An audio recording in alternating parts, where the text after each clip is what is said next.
बिस्मिल्लाहिर्रहमानिर्रहीम। अस्सलाम वालेकुम। सरेंडर करना किसको कहते हैं, आज जरा आप समझिए। असल में ये जो शख्स आपकी स्क्रीन पर आ रहे हैं, ये असल में प्रोफेसर हैं और ये ईरानी प्रोफेसर है। इनका नाम है प्रोफेसर मरंदी। इन्होंने जो बात की है, आपको ये बात समझ आ जानी चाहिए। इन्होंने कहा है ये जो ट्रम्प हमें कह रहा है ना कि जी वो हमने बातचीत करें, कहता है गले से पकड़ा हुआ है हमने ट्रम्प को, गले से। हम नहीं छोड़ेंगे, हम लंबी जंग के लिए आए हैं। मैं आपको गारंटी देता हूं कि हम लंबी जंग के लिए आए और हम भुड़कस निकाल देंगे अमेरिका का। उसका गले से पकड़ा हुआ है और जब तक हमारी शराइत कंप्लीट नहीं ना होती, ये नहीं मानते, हम ये जंग नहीं बंद करने वाले। तो आप इत्मीनान रखें और सिर्फ देखें हम अमेरिका का हश्र क्या करते हैं। एक चीज। नंबर 2, सूरत हाल ये है कि ये जो खातून आपकी स्क्रीन पर आ रही है, ये इंटरनेशनल मीडिया की पर्सनालिटी है। वो कहती है कि आपको पता है कि ट्रंप ने ये अटैक क्यों नहीं किया ईरान के ऊपर, जो उसने 24 घंटों के बाद करना था। उसने कहा असल में ईरान इतनी तबाही मचाने के लिए जा रहा था, इतनी तबाही मचाने के लिए जा रहा था कि इस वक्त सबसे बड़ा मसला ये पैदा हुआ कि ईरान ने कहा कि वो रिटेलिएट करेगा गल्फ रियासतों में जहां पर अमेरिका के अड्डे हैं। और इतना तबाहकुन अटैक था कि इजराइल में बिजली जाने वाली थी, पूरे रीजन में बिजली जाने वाली थी, ऑयल रिफाइनरीज तबाह होने वाली थी। उसके अलावा जो अटैक था वो इतना भयानक होने वाला था कि सब कुछ खत्म हो जाता अगर ये अटैक कल ट्रम्प कर देता। तो उन ममालिक का शदीद प्रेशर आया इन पर और उसके बाद ये बैक डाउन कर गए। अब असल में सूरत हाल ये है कि ये तो है एक सिंपल सी बात, लेकिन आज जो ट्रम्प ने सरेंडर किया है आप उसका तसव्वुर नहीं कर सकते। कहता है कि स्टेट ऑफ हॉर्मस खुल जाएगा। तो पूछा गया उससे कि कब खुलेगा, कहते जल्दी खुल जाएगा। हो सकता है मैं और आयतुल्लाह मिलके उसकी निगरानी कर ले, हम दोनों पार्टनर बन जाए। सीरियसली ये बंदा है, यानी आप उसका तसव्वुर कर सकते हैं कि ये बंदा क्लाउन, ईरानी मीडिया ने इसको कहा एक जोकर है, क्लाउन है। उन्होंने कहा कि ये एक इतने बड़े मनसब के ऊपर एक नाहल तरीन बंदा बैठा हुआ है। अब आप सोचें, इस बंदे ने ईरान के सुप्रीम लीडर को मारा। देखिए ईरानियों ने इस दफा अमेरिका को गले से पकड़ा हुआ है, उन्होंने नहीं छोड़ना। ये किसी गलत फहमी में ना रहिएगा कि वो यहाँ से निकल जाएंगे फलाना, नेवर। वो जब तक अपनी शराइत नहीं बनवा लेते, और उनकी शराइत में ये जो भी बात आ रही है ना सामने, वो स्टीव विटकॉफ ईरान से मिल रहे, कोई बातचीत नहीं हो रही। वो कह रहे हैं कि हमने जंग बंदी की सबसे पहली शर्त ये रखी है कि पूरे खलीजी ममालिक से अमेरिका के अड्डे निकलेंगे, खत्म, जीरो, एब्सोल्युटली। यहां से कोई अमेरिका का फौजी अड्डा सलामत नहीं रहने देंगे।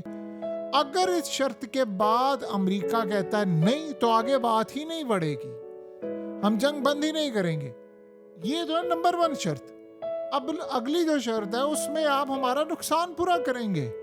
ये जो हमारे लोग आपने मारे, हर बंदे को आप पैसा देंगे डॉलर्स में, और वो ममालिक भी देंगे जिन्होंने अमेरिका को अड्डे दिए क्योंकि वहां से अटैक हुआ ये चीज। और अगली सूरत हाल ये है कि उसके बाद इंटरनेशनल ताकतें आकर गारंटी देंगी ट्रम्प की, अमेरिका की और इजराइल की, कि दोबारा अटैक नहीं होगा, ऐसा मैकेनिज्म होगा। और फिर हम पर पाबंदियां आप हटाएंगे, हम इंटरनेशनल काम करेंगे, न्यूक्लियर मामले पर बातचीत हो जाएगी। उसके अलावा आप बात करेंगे मिसाइलों पर, आप कहेंगे जी फलाने पर, सवाल ही पैदा नहीं होता। तो ये चीजें अमेरिका ज़हन में रख ले। हम अगर ये आप समझते हैं कि ये बात इस पर नहीं होगी, तो फिर जिंदगी भी पड़ी हुई है, मिसाइल भी हमारे पास है, फिर लगे हुए जंग तो लगी रहेगी, हम तो मारते जाएंगे अमेरिका को। और अभी आप ये सोचें कि जैसे डोनाल्ड ट्रम्प ने ये ऐलान किया, पता चला है कि अमेरिका के फौजी अड्डों पर अटैक हो गया है, इजराइल में अटैक हो गया, अमेरिका के फौजी अड्डों पर अटैक हो गया, और दीगर खलीजी ममालिक में जो अमेरिका के अड्डे थे उन पर भी अटैक हो गया है बुरी तरह। ये है ट्रम्प की सूरत हाल। आज की गेम आप समझने हुई क्या है, आपको पता है ट्रिलियंस ऑफ डॉलर्स मार्केट में आज ऊपर नीचे हुआ, ट्रिलियंस ऑफ डॉलर्स। ये इतना बड़ा स्कैम है कि अगर इसकी तहकीकात हो जाए, आप उसका तसव्वुर नहीं कर सकते कितना बड़ा स्कैंडल आ जाएगा।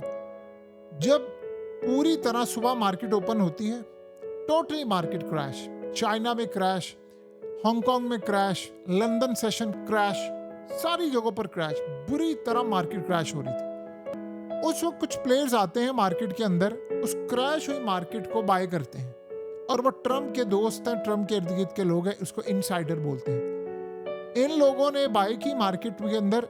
उसी वक्त डोनाल्ड ट्रंप ने कह दिया कि जी मैं ईरान पर अटैक रोक रहा हूँ। देखिए, जब मार्केट गिर रही होती है तो आप बाय नहीं करते। मार्केट जब क्रैश हो रही होती है तो आप उसमें से कट योर लॉसेस अर्ली, यानी जल्दी अपना नुकसान पूरा करके आप मार्केट से वाइप आउट अपने आप को नहीं करवाते, आप निकल जाते हैं कि भाई ये मार्केट इस वक्त क्लैप्स हो रही है तो मुझे क्या करना है। लेकिन ये ऐसा नहीं हुआ। जो ट्रंप के आगे पीछे थे उनको पता था ट्रंप ऐलान करने वाला है, उसके बाद मार्केट ऊपर चली जाएगी। जैसे ही उन्होंने बाय किया 10 मिनट बाद ट्रंप ने ट्वीट कर दी, भौचाल आ गया मार्केट के अंदर, स्टॉक मार्केट ऊपर, तेल क्रैश, उसके बाद यूएस डॉलर स्ट्रांग, उसके बाद आप ये देखें गोल्ड क्रैश। ये सारी सूरत हाल हमने देखी। फिर क्या हुआ? फिर वही होता है एज यूजुअल जो हमेशा से होना चाहिए और होता रहेगा कि ये सारे का सारा जो मामला हो रहा था तो भयानक सूरत हाल पैदा होती है कि वो जो बड़े बड़े प्लेयर्स हैं उन्होंने बिलियंस ट्रिलियंस ऑफ डॉलर्स की मार्केट 3 घंटे में ऊपर नीचे की, पैसा बनाया, मार्केट गिराई तब पैसा बनाया, मार्केट बाय की तब पैसा बनाया और मार्केट से प्रॉफिट लिया और निकल गए सारे। ये हुआ है आज। और आप अंदाजा उसका कर सकते हैं कि क्या मामला थे। आपने कभी चाइना को इस तरह की स्टेटमेंट देते हुए देखा है? अपनी यूरोपियंस को ऐसे स्टेटमेंट देते हुए देखा है जो जिस तरह का काम ट्रम्प करता है? भाई तूने अटैक क्यों नहीं किया? तो जा, अब कहता है आयतुल्ला के साथ मिलकर ही क्या होगा। आपको पता नहीं है ये रात को क्या स्टेटमेंट दे दे। और ये भी ध्यान में रखिएगा, किसी को नहीं पता कि ये 5 दिन का इसने टाइम दिया, ये हफ्ते को अटैक कर दे ईरान के ऊपर, ये ईरान के पावर प्लांट्स पर अटैक कर दे। गल्फ कंट्रीज तपे हुए हैं सारे इस पर कि तुमने जो पागलपन किया। देखिए अगर ये कल अटैक कर देता तो आपको पता है क्या होता? पानी गया था सबका।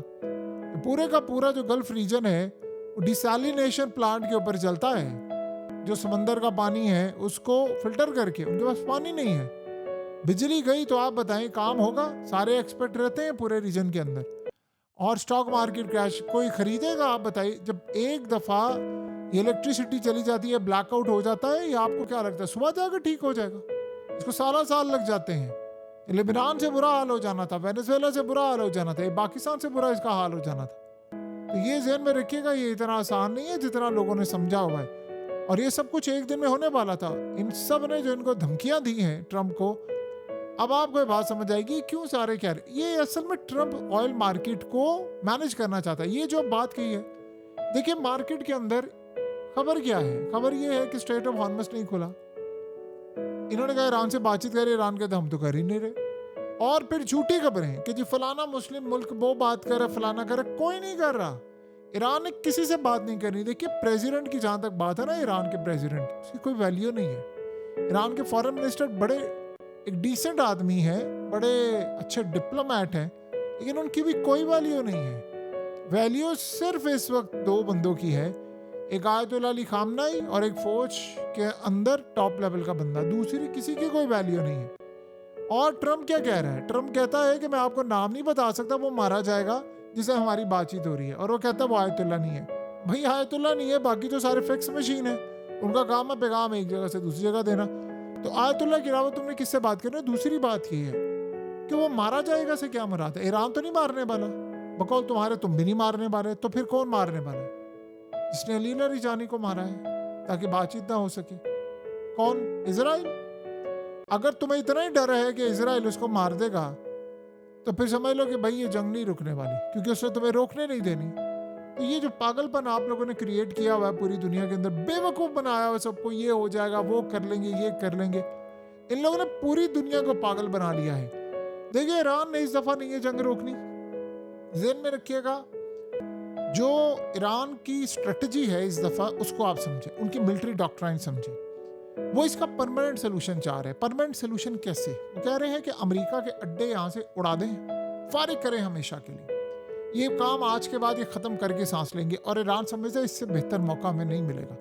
हम इस वक्त जीत रहे हैं और ट्रंप सरेंडर कर रहा है और कर चुका हुआ है, वो बातचीत पर आ रहा है, इससे बेहतर हमें मौका नहीं मिलेगा। उनको ये पता है कि अमेरिका के वसाइल खत्म हो रहे हैं। आपको क्या लगता है चाइना चाहेगा कि ये ऐसे हो? चाइना, देखिए चाइना की नजर है गल्फ कंट्रीज पर, अड्डे मुझे मिले या मैं सिक्योरिटी दूं। आपको क्या लगता है अमेरिका का डिफेंस सिस्टम इस वक्त फेल हो गया है तो किसके पास जाना है? 2 ही मुल्कों के पास जा सकते हैं ना, ये गल्फ कंट्रीज। ये चाइना के डिफेंस सिस्टम लेंगे या रशिया के लेंगे, इनके अलावा तो किसी के पास नहीं जाने वाले। और किसी के पास इतना डिफेंस सिस्टम। मैंने अमेरिका का तो देख लिया ना, देखिए S-400 और S-500 अभी तक इफेक्टिव है पूरी दुनिया के अंदर। अमेरिका से तो कम से कम बेहतर है, और चाइना के डिफेंस सिस्टम भी बेहतर है।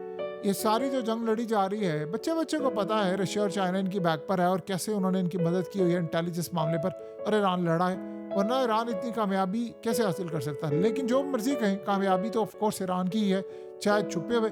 बाकी क्या दुनिया की ताकतें इसराइल का साथ नहीं दे रही, लेकिन वो दे रही हैं तो वो हार गए। इसका ये मतलब नहीं है कि सिर्फ इंटेलिजेंस देने से आप जीत जाते हैं, आपकी अपनी सलाहियत होती है।